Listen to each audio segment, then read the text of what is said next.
excited to be here, and I think I'm going to switch gears a little bit. I was going to say a lot of the similar things that you ladies have already said so eloquently, so what I'd like to do, if it's agreeable, is just start jumping in a little bit to help people decipher where they're not stepping into their greatness and maybe how they can. Is that okay?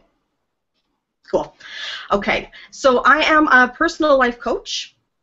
I also work a lot with the energy. So one of my great talents and abilities in this lifetime seems to be to see where people are locked up and in helping them get unlocked. So when we talk about greatness, often we think about greatness as being something that we need to aspire to, something that we need to earn, something that we need to deserve. And we don't. As you've heard the other ladies talk about, it's something that's already in you.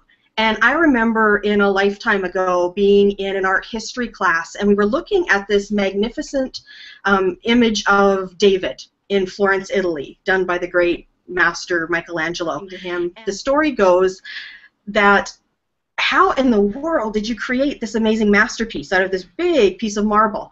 And Michelangelo's response was, well, David was already in the marble. I just chipped away everything that wasn't him. And I'd like to invite you to think of your life that way too. The greatness is you. You are the greatness already. There's nothing that you have to do. There's nothing that you have to own. There's nothing that you have to be different. You just have to chip away all the things that aren't you. All the things that you bought into, all of those limitations, all those things that are no longer relevant. A lot of what I do is I help people unravel subconscious beliefs from childhood. Their reactions come from a place between the ages of 1 and 6 or 7. That response may have been appropriate when you were 4 and you were scared, when your ego created it, but it's maybe no longer relevant. And how many of us actually stop and ask that question, is this even relevant to me now? Does this make sense now? And most of the time, it doesn't. So typically when I see people who are not getting the results in their life or in their business that they really want, it comes down to one of two things. It's either a mindset issue, I've got limiting beliefs, I've got subconscious programming going on, there's something going on that I'm not aware of that's driving my behavior that doesn't allow me to create what I want to create, or I have an action issue. I'm not willing to do the action that's required to get the results that I want, that I'm after. Now, I view both of those things as an energy issue because at the end of the day, most of it comes from a subconscious place. And I was reading a while ago, the average person has 5,500 thoughts a day. We are consciously aware of a fraction of them. For every thought we're aware of, we have 9 or 10 that we're not aware of. So how much of your life are you running unconscious? Most of it or most of it? Pretty much all of it. The other thing that I notice with my clients, and this is going to sound super weird, and it happens way more often than you realize. If you have a strong desire to create something, you have a deep desire to have more money, you have a deep desire to change your body, you have a deep desire to have a different kind of relationship, what happens is we get to this place of deep wanting.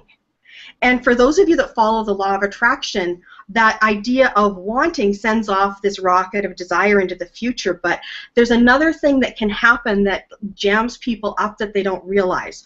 The more you want something, the bigger the chemical payload in your body. So your hormones fire, it creates a chemical reaction in your body, and what happens is you become more addicted to the wanting of something, because that's where the big chemical payoff is, than you get from the actual having of it. And if you constantly want something more, and you get a bigger hit off of wanting it than you do from actually having it, you will never, ever, ever allow yourself to create it. The other thing that I see people doing is they choose comfort over growth. And what do I mean by that?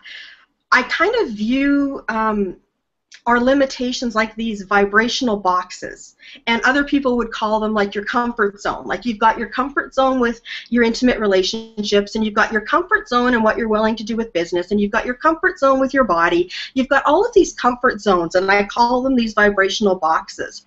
What happens is, as we start approaching the edge of that comfort zone, of that vibrational box, there's this energy that comes up that we have been conditioned to label as fear. Fear, danger, danger, step back into my comfort zone. When the reality is, that's just an information signal that you should celebrate, because that says, hey, you're about to step into a place that you've never allowed yourself to be. Put one toe outside of that vibrational box, your whole life opens up, and there's 1,000 new possibilities that didn't exist before. And then you'll go through, and then as you approach the next vibrational box, that energy is going to come up again. But you're going to remember that, wait a minute, that's just information to say, I'm about to step in to the next grandest version of me. Awesome. So anywhere you're not willing to be uncomfortable, be willing to be uncomfortable. I promise you, I promise you, I promise you, anything that you let go of is not you. It's not you. The real you will emerge. The real you, the greatness will emerge, because it's always been there. It's always been there, and it can't go away. Believe in you like I believe in you.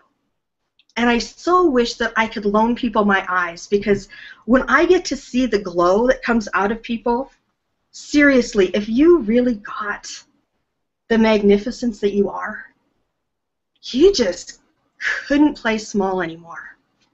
You just couldn't. Because it would be too painful to not live you.